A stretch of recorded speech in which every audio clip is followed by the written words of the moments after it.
Hello friends, नमस्कार। अब फिर स्वागत करेंगे हम अपने अपने YouTube channel GDS exam solution में दोस्तों। तो कई दिनों से यहाँ पे इस चैनल के माध्यम से आपको वीडियो नहीं दी जा रही थी दोस्तों, थोड़ा सा ज़्यादा बिजी थे। तो अब सुचारू रूप से आपको बिहार एसएससी 10+2 लेवल की जो तैयारी है इसको हम सुचारू रूप से चालू करेंगे। टॉप 25 डेली क्वेश्चन देखेंगे, इसके साथ साथ सीटेट की भी तैयारी कराई जाएगी दोस्तों इस चैनल के माध्यम से। तो आप हमारे साथ फिर से जुड़ सकते हैं। तो चलिए स्टार्ट करेंगे पहले क्वेश्चन से दोस्तों।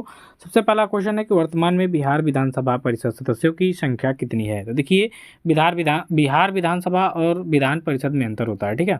जैसे लोकसभा राज्यसभा में अंतर होता है, वैसे राज्य में हर एक राज्य में विधानसभाएं नहीं होती। जैसे उत्तर प्रदेश, बिहार, कर्नाटक, महाराष्ट्र में आपकी विधानसभाएं हैं। बाकी 6-7 राज्य में आपका है ये है। बाकी और किसी राज्य में आपका विधान परिषद नहीं है। तो बिहार की बात हो रही है, तो पहले जब झारखंड था तो 96 था, लेकिन झारखंड जब अलग हो गया तो बिहार के पास विधान परिषद सदस्यों की संख्या हो गई टोटल 75। तो राइट आंसर डी होगा। अगला क्वेश्चन यहाँ पे देखेंगे कि बिहार की प्रथम महिला मुख्यमंत्री कौन थी। तो दोस्तों, बिहार की जो प्रथम महिला मुख्यमंत्री थी राबड़ी देवी थी। लालू यादव की पत्नी, सभी लोग जानते हैं इनको। 3 बार इन्होंने शायद मुख्यमंत्री पद को संभाला भी है। तो राबड़ी देवी इसका राइट आंसर हो जाएगा। बिहार की प्रथम महिला मुख्यमंत्री आपकी राबड़ी देवी थी। सुचेता कृपलानी की बात करेंगे तो ये उत्तर प्रदेश की प्रथम महिला मुख्यमंत्री थी। सरोजिनी नायडू की बात करेंगे तो ये उत्तर प्रदेश की प्रथम महिला राज्यपाल थी।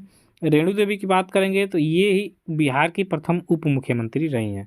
तो सही उत्तर इस क्वेश्चन का विकल्प सी होगा। नेक्स्ट क्वेश्चन देखेंगे, बिहार के किस जिले में सर्वाधिक साक्षरता दर है। अब देखिए, बिहार में साक्षरता दर पूछ रहा है, ठीक है। साक्षरता दर सर्वाधिक किस जिले में है, तो किस जिले में है दोस्तों, तो आपके रोहतास जिले में। राइट आंसर यहाँ पे आपका विकल्प सी हो जाएगा कि रोहतास जिले में बिहार में सर्वाधिक साक्षरता दर है। देखिए, साक्षरता दर में सबसे पिछड़ा आपका बिहार राज्य है। और उसमें भी अगर जो स्टेट में देखें कि कौन सा जिला है साक्षरता में यानी सबसे ज़्यादा पढ़ा लिखा, तो आपका जो रोहतास जिला है बिहार का, ये सर्वाधिक साक्षरता दर है, ठीक है। लगभग 73% 72 से 73% के बीच में है, ठीक है, साक्षरता दर इस जिले की। अगले क्वेश्चन को देखेंगे कि बिहार के किस जिले में सर्वाधिक महिला साक्षरता दर स्थित है। अब यहाँ पे महिला साक्षरता दर पूछ लिया है, ये काफ़ी ज़्यादा इंपॉर्टेंट रहेगा, ठीक है।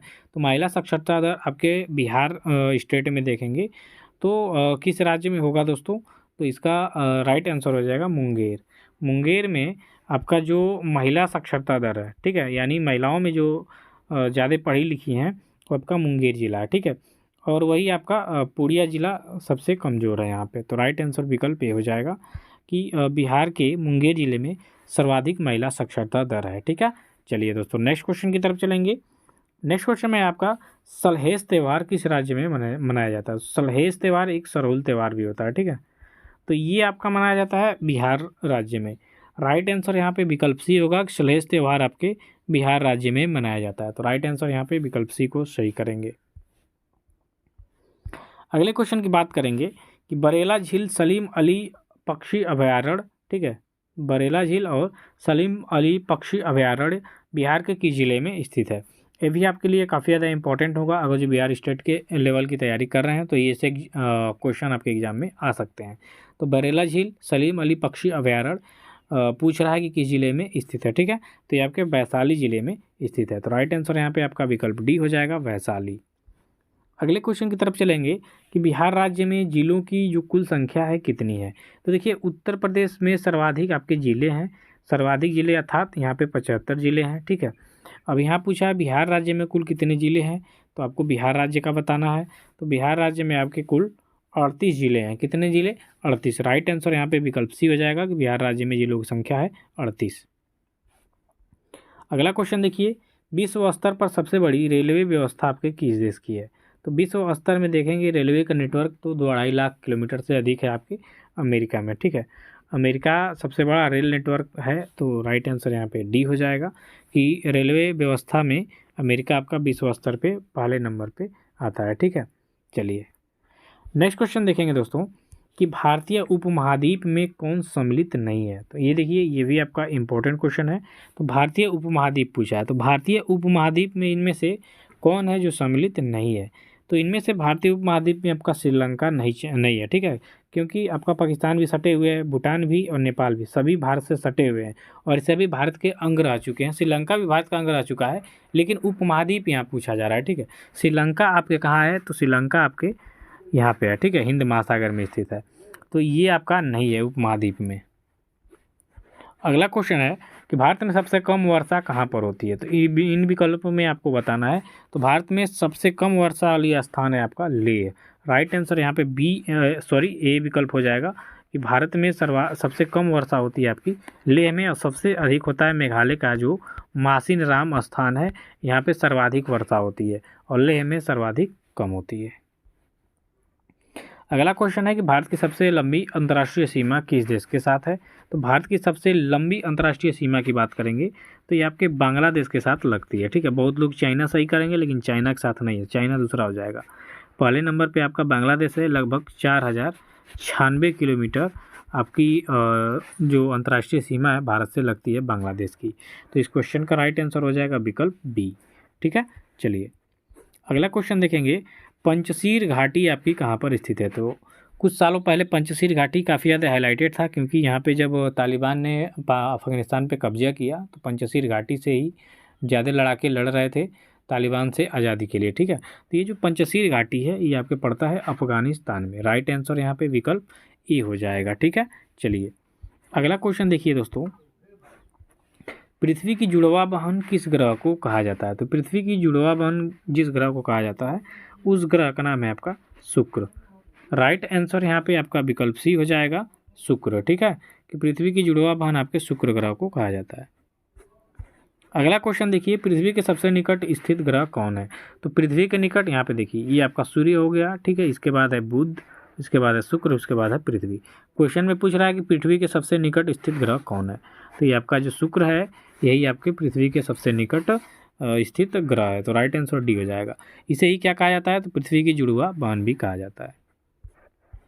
अगला क्वेश्चन है कि गांधी जी दक्षिण अफ्रीका से किस वर्ष लौटे थे। तो गांधी जी दक्षिण अफ्रीका से 15 वर्ष रह के ये आपका उससे अधिक ही रहे थे, ठीक है। तो गांधी जी दक्षिण अफ्रीका से 1915 में भारत लौटे थे। इस समय प्रथम विश्व युद्ध चल रहा था और इस समय गांधी जी भारत लौटे थे। तो राइट आंसर यहाँ पे आपका विकल्प सी होगा। अगला क्वेश्चन है कि महात्मा गांधी का भारत में पहला सत्याग्रह कहाँ था। देखिए 1917 में गांधी जी का पहला सत्याग्रह होता है आपके बिहार के चंपारण ज़िले से, ठीक है। जो आपका चंपारण ज़िला है बिहार में, यहाँ से इनका पहला सत्याग्रह था, यहीं से स्टार्ट किया था इन्होंने आंदोलन स्टार्ट करना। तो यहाँ पे किसानों के द्वारा ये विद्रोह किया गया था, तो महात्मा गांधी इसमें सम्मिलित हुए थे। राइट आंसर बी होगा। अगला क्वेश्चन देखिए, जनगणना किस अनुच्छेद में वर्णित है।